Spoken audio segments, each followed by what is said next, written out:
What's up, my peoples? I am Gandhi, and today this is Gandhi's Thoughts number 34. Shaquille O'Neal's number.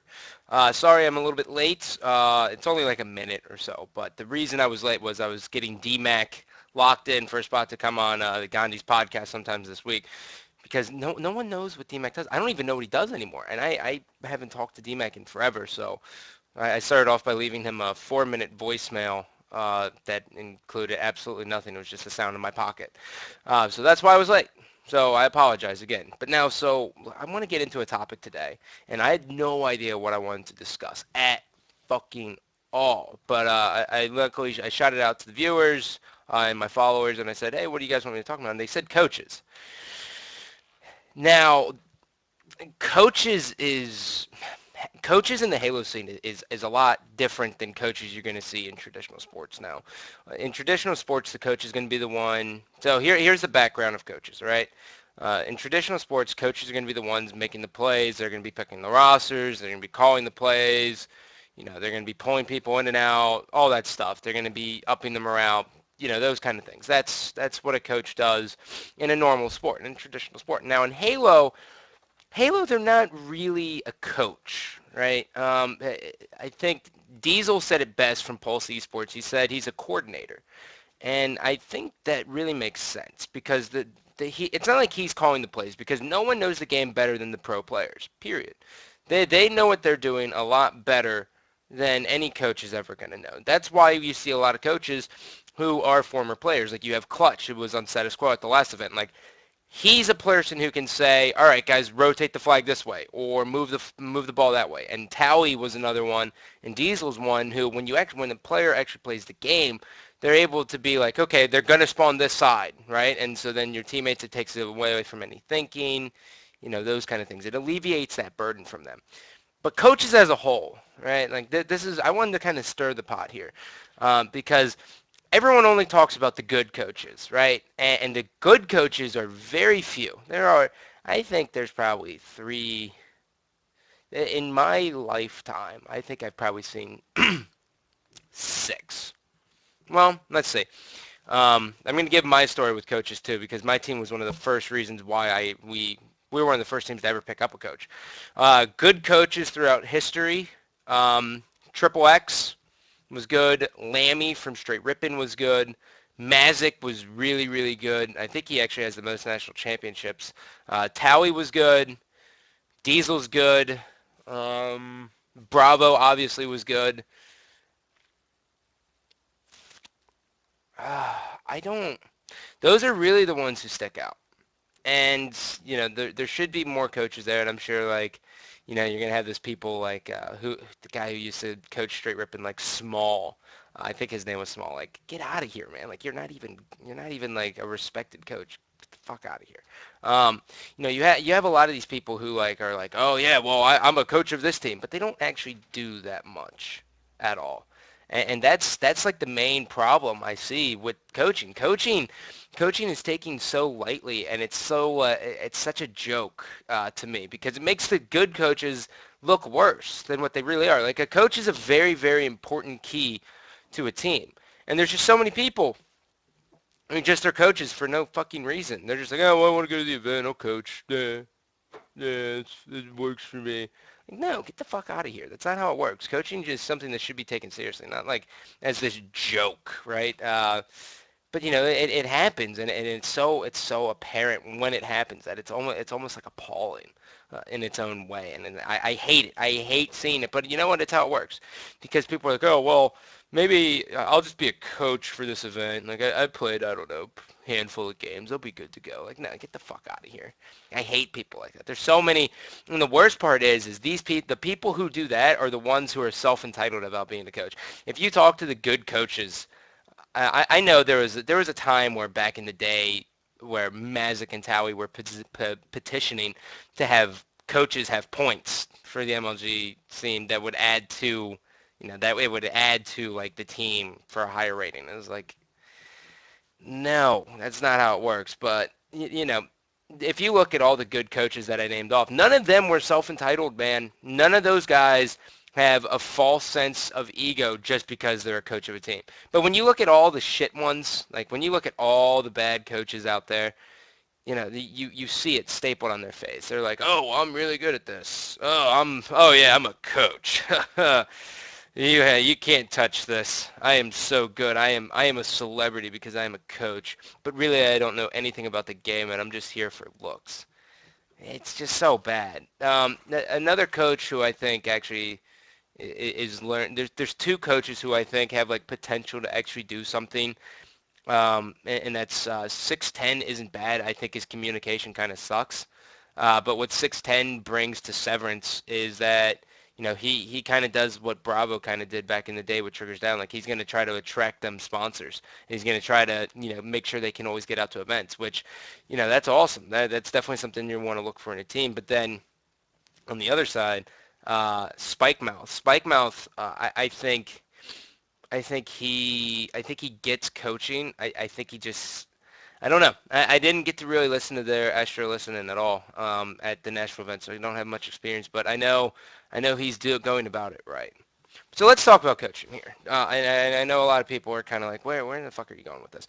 So one of the reasons why teams are going to pick up coaches is due to communication and due to weapon times and really just an extra. It's a fifth pair of eyes, right? And five eyes are better than four eyes, right? Or five heads are better than four heads, not eyes. I don't know what the fuck I said. Fifth pair of eyes, that's how it got all messed up. But so back in 2006, when that season started off, like the coaches were unheard of. But the one thing that was apparent for Team Carbon after the first event was that we sucked at timing weapons.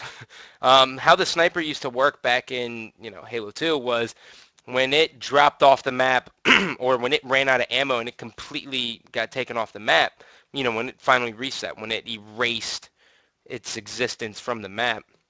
So it wasn't on anyone's backpack. It's like you dropped an empty sniper, then it would go on a timer. Well, we're like 16, 17, and we just want to outshoot people. Like we have like an idea of when, the sniper was going to come up, but it wasn't, we never were like set in stone. We kind of like would hang out. And when thinking back on it, it was like really retarded. But so, after the first event, we were like, we need a coach. One, Shockwave doesn't have the best communication. Two, I don't have the best communication. Three, Strongside didn't even communicate. He was zoned out in a world of XR, and so those are all big problems, right? Like Karma was the only one really communicating. Like I was the second best communicator on the team at that point, and that's saying something bad. And Ghost Ayami can attest to that. So we pick up a coach for two reasons. We picked up Triple X for a couple of reasons. The first one, he used to be a pro player, so we could trust what he had to say. That's really important that you trust your coach. Trusting your coach is something that is very, very underrated, and it's something that, a lot of amateur teams they just don't think about. They're like, oh yeah, I'm going to have my girlfriend coach just because all we need is weapon time. Sure, if all you need is weapon time, is awesome. But then what happens is when they have no credibility, and then all of a sudden, let's take Simplex Team Slayer.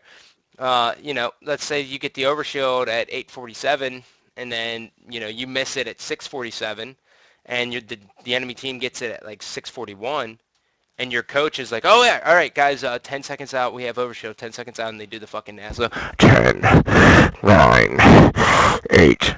Like, you know what I'm saying? Like, they get to that point, and they count you down from, 457 to 447, and the overshield's not there, and you're like, what the fuck? Where's my overshield? And they're like, I don't know. It should be coming up soon. It should be coming. And then you get back whacked, and then you're fucked. Like, that's a big, big, big difference, man. Like, that completely fucks you over. So I get it. Like, you're like, oh, I just need weapon times. But, dude, weapon times can make or break a tournament, man. Like, those are very, very important. It's not Halo 1 where everything's going to be coming. It's not like Halo 1 where you're going to have a timer, right? So Halo 1 starting weapon or power weapons and power-ups just worked on a timer. Like Overshield would come up every minute. Camo would come up every 2 minutes. Rockets would come up every 2 minutes. Sniper would come up every 30 seconds. Like, sure, that's easy, right? Like, you don't need a coach for that. But for this, it's like, like the static timers on some of them is fine. I know there's a lot of weapons out there that are a static timer. Like the railgun, I want to say, is a static timer in Halo 4, unless Ghost Ayami changed that around. But, the sniper is on pickup, and you can kind of guess within that. But so back to what I was saying here is with Triple X, his job was to call out for strong side predominantly, then Shockwave, and then me. The other thing he was doing was timing weapons. He would make sure that one, we were on top of our communication, and two, he would make sure that we knew when the sniper was coming up, and that made us a lot better. I mean, we got 6-1 by straight at Meadowlands '06, and then with Triple X, we did it and we got 6-5. So that's 4 games improvement. That's a lot better for us going into it. I was in the big setting crisis there, and the setting crisis actually never really leaves me ever. I think I switched my settings around just in between just about every single event. I always ended up landing back on 5 cents in vibration, but there was times where I remember Dallas '07. I played 6 cents, um, 6 cents vibration, and then uh, actually, no. New York playoffs, I played 4 cents. So I was all over the fucking place with sensitivities. That was kind of like my Achilles heel. I was just like, oh, I want this setting. Like maybe I'll be better with this setting. Like I always wanted to strive to be better, and I thought that changing settings there was a correlation. There wasn't. Should have stuck on 5 cents. I would have been fine. Anywho, so that was the second thing Triple X did. The third thing Triple X did is that he would watch. We would go. We would talk about strategies together as a team. And one of the big things that he brought to the team was that he would sit there and he would run us down on oddball. So oddball, like let's take midship capture the flag here for just an example. And actually, no, we'll do midship oddball. So when you're in the heat of the tournament and you have a player like Strongside who isn't necessarily the best communicator, and you have a player like Shockwave who isn't necessarily the best communicator, and then you have me who's like subpar communicator at best. The big thing here is like, let's say if Strongside dies if Strongside dies and he's car side, and we're playing a strategy where we're rotating the ball, he may not necessarily call out that he's dead. He may just say there's a guy car side, right? And so that could potentially screw us over. So Triple X would say, strong side, died, car side, get that ball, move it pink, move it pink. And that's something I can trust. That's where trust comes in, right? Like if I'm second guessing my coach, I don't want to run that ball there. I am going to stay there and I'm going to drop the ball and try to fight, or I'm going to drop low. But we're all on the same page with that. So I would just move pink side, or Shockwave would move pink side. And it would work. We got better and better with that.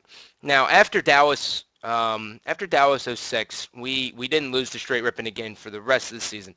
We 3-0'd them in Anaheim, we 3-1'd them in Chicago, and then it was 3-0, 3-0, 3-0, 3-0. So we got exponentially better with Triple X. Now, with Triple X, having that communication, having that person who was on the same page as us was very, very beneficial. Very, very beneficial. And then a lot of teams towards the end of 2006 all started acquiring coaches. So, Triple X, it was kind of the trendsetter back then. Now, there's an argument about coaches that a lot of people feel that they're not sure whether to take them seriously. They don't know if it's unfair. They don't know really where they stand on it. And the big argument here is that people feel that players should know when the weapons are dropping. Players should be able to communicate. People should be, hit in the face for, they should be punished for not being a good communicator. Like if there wasn't coaches, snipe down screen, he wouldn't call out shit. I mean, I watched him at Nashville. He was not communicating for shit. And everyone can attest to that. Everyone who listened to the Astro Listenings, everyone who was at the event knew that, Snipe Down didn't say a word. He was just kind of like hanging out. But does he need to? No, that's where the coach comes in. Sure, ideally, you need your players to communicate, right? You do. You have to. But, the thing is, if Diesel's there and Diesel's fine with it, he's going to call out for Eric. And that's huge, that's night and day. That's knowing your team. Now, obviously, you want everyone to communicate, but, if you're a player who doesn't have the best communication and you have a coach who's willing to call out your screen and still maintain everything else, there you go, man. You don't need anything else than that. And that's called just adapting to the environment around you, which is good. That is something that you actually are looking to do. It's always good to stay up there, and you got to know your weaknesses, and that's something to adapt to. And so that's exactly what happened with Strong Side, with us, with Triple X. And it's the same thing that happened with Shockwave from that point on in that same scenario. So I know exactly where you're coming from with that. But the big thing here is you know, Sure, I do. Coaches have their stay in the competitive scene? Fuck yeah, absolutely, man. I think coaches are a very, very important key. And we've seen a lot of different coaches over the years. We've seen coaches who, like Triple X, who are in the game with us and they tell us where to rotate the ball and stuff like that. And then we've seen coaches like Lammy. Now, a coach like Lammy back in Straight Rippin' in 2008, one used to have like pink hair and a soul patch that was like pink too. He would like switch up the colors. I don't know what the fuck his deal was. He was actually a decently cool dude though. But the big thing with Straight Rippin' is T Squared and the guys on Straight didn't really like to be told what to do. So they wanted it different than how, Triple X did it with us. And they wanted to trust their own instincts. So his job was really focus on weapons, call out positions, that's it. Like, don't tell us where to run the flag. And, they're all on the same page that way. Which, it's got its pluses and its minuses, but, if that's what you're comfortable with, then, rock out, man. Like, that's cool. But at the same time, it's like, when you have that fifth pair of eyes, man, like that's like he's gonna see things a lot differently than you are, and that's because he's seeing all four screens. He's not just seeing one, right? And I know a lot of people, if you sit in the middle, you're screen watching left and you're screen watching right, and you can possibly see all the way down, but you know, even so, you're seeing max three screens and he's seeing all four. I think I think when you're a coach and you know the game and you actually play, I think you should be kind of brought in. And I'm not sure if that's how it works with Diesel. I'm not sure if that's how it works with 610. I'm not sure if that works with, status quo with Clutch. But, those are very, very important things. Very, very, very important things. And it's all about your comfort zone. But so looking at coaches, man, like the big thing with coaches here, and I'm going to be honest with you, I don't for a while, I didn't think coaches should be taken seriously at all. I didn't. I thought throughout up until obviously, I had the utmost respect for Triple X because of what he did and his, what he did with us. He won a national championship. Triple X never placed out of the top two at a nationals with me.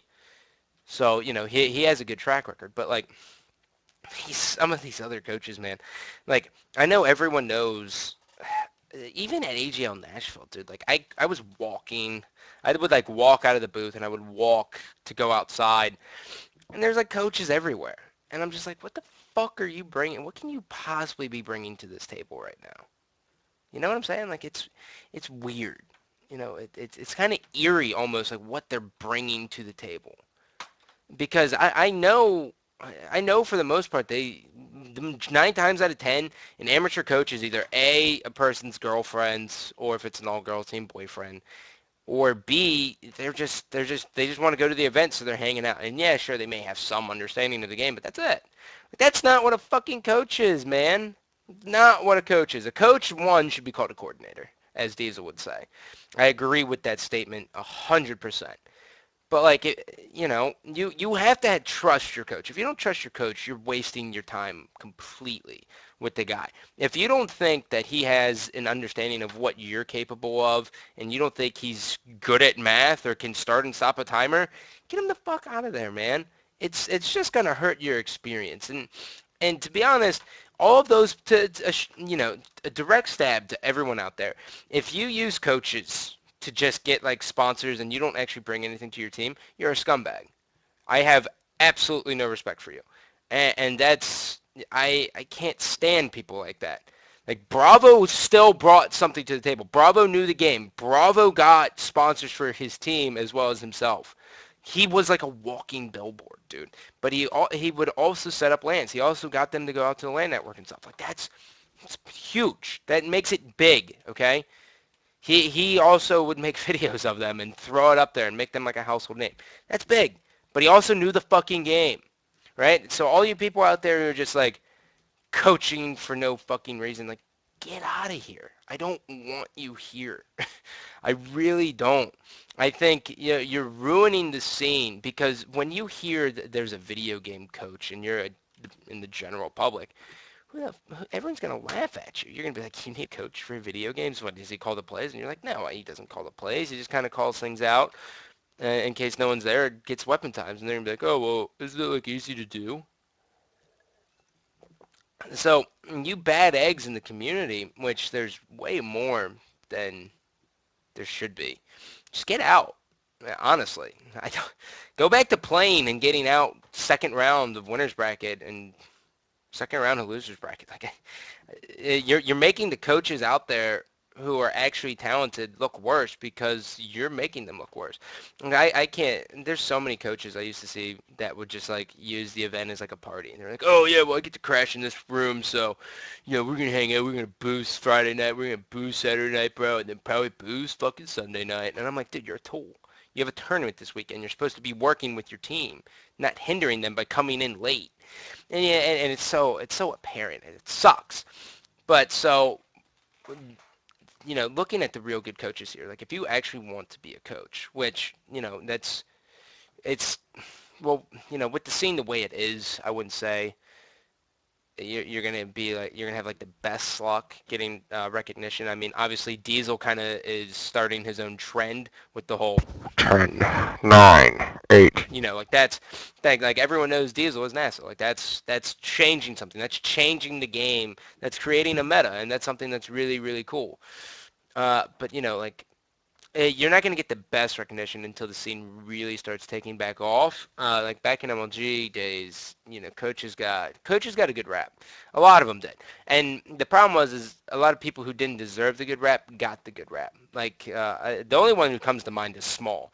That guy didn't know shit, and he got so much like fame, I guess you want to call it, just from being like the coach of Straight Rippin'. Straight Rippin' was making like top 16. Like, the fuck? You know what I mean? I don't know. It's little things like that that just like irk me. But so like if you want to be a coach, and well let's talk about being a coach before we wrap this out. If you actually want to be a coach, you should worry about four things. Four, minus the thumb. You should worry about four things. One, your communication better be good. You can't be a trash can with your speech. You actually have to be on top of communication. The other thing, and with that comes, changing your voice, whether you do it Diesel's way or whether you make it deeper, whatever it is, your teammates need to be able to distinct your voice from their teammates. Period. That's going to help.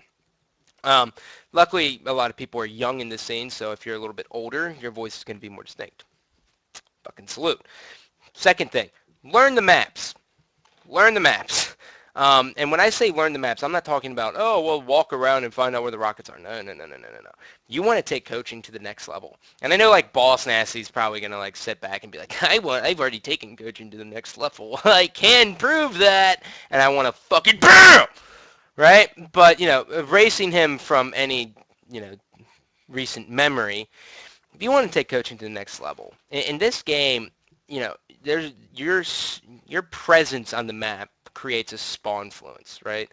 And depending on the Forge map, like Onslaught is huge, and that's why it shouldn't be used. Like Onslaught, you can be like in front of their base, and like the whole right side is like covered with your spawn influence. It's awful. It's really really bad. So basically, the presence of your body is an influence alone. It's not. There's also you have line of sight. You have if you died. You have line of sight if you died, a grenade, and then you have your presence. So your body. So me being in this room, imagine this is like where I'm at right now. Right. So I'll turn. Where I'm at right now is so I'm looking at the flag. Where I'm at right now is front of Onslaught. This whole fucking area, all the way underneath and back here, like where the lamp is, but like so at that door right there is like bottom pink. Let's just call it pink, or top B, whichever doesn't matter.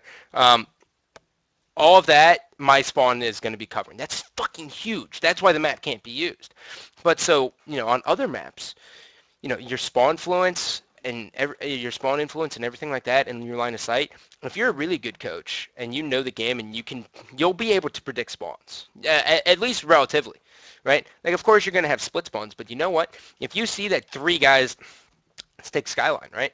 If you see that you have your three teammates, you have a guy top middle, and you have two guys pushing in on DMR side, and you killed a guy, and your teammates killed a guy in the courtyard, and they also killed two guys DMR side, you can completely erase DMR side from them spawning there. They're not going to spawn there. That limits it down to courtyard or Needler side. Okay?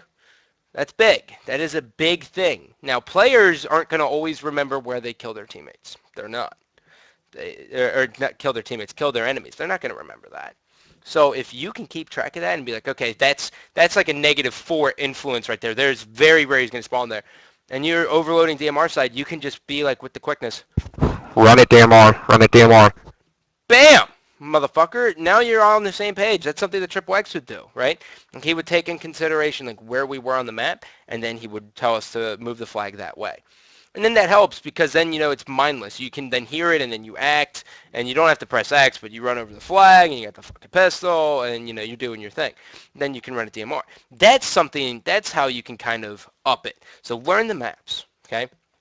Next thing I would say is, and this is something that kind of Bravo brings to, that Bravo kind of changed for a lot of people, is learn to brand you and your team. You got to learn to brand yourself. Now the coach, I can almost say that the coach could almost be looked at as like a manager, okay, or a representative. It doesn't matter, but start keeping notes, start taking videos of your team, take notes of like your placings. Take videos of your team. Take videos of yourself. Give someone a camera when you're coaching and you guys are playing and you win a match and get your reaction shots and throw those up on YouTube. Start branding yourself, right? Like as a coach, you're going to probably bounce around teams a lot. That's the nature of the beast until you actually find a spot that you really like. Like Diesel stuck on Pulse Esports. I don't know if Clutch is ever going to do an event again, but I'm assuming he would probably do status quo. You have 610 on Severance, so you have these kind of people who are a staple on these teams. But that's rare. That's very, very, very rare. So you're gonna bounce around. But worst comes to worst, you invest in a camera and you're doing videos and you're getting action shots of you winning event or winning a rounds and winning a series and calling out and doing something clutch. Like that's going to start helping you build yourself, and people are actually going to trust you as a coach. So that would be the first three, and the last thing, and this is something that's very, very, very overlooked, is, and you guys are going to laugh, so just brace yourself. The last thing that's overlooked as a coach is that you better be able to stand for a while.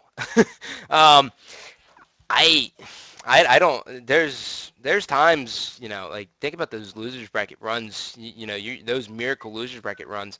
I remember Triple X would be like, holy shit, I just really want to sit down. Like there's so much blood in my calves, right? Like you're standing the whole time the players are playing, right? Like those, you're looking at, if you're in a best of 11 and you're down 3-0 and you come back to a best of, and you force it to game 11, you're probably standing for damn close to 2 hours and 30 minutes. Now, I know it's like, ha ha ha, it's just fucking standing. Well, you know what? You stand all weekend long, motherfucker.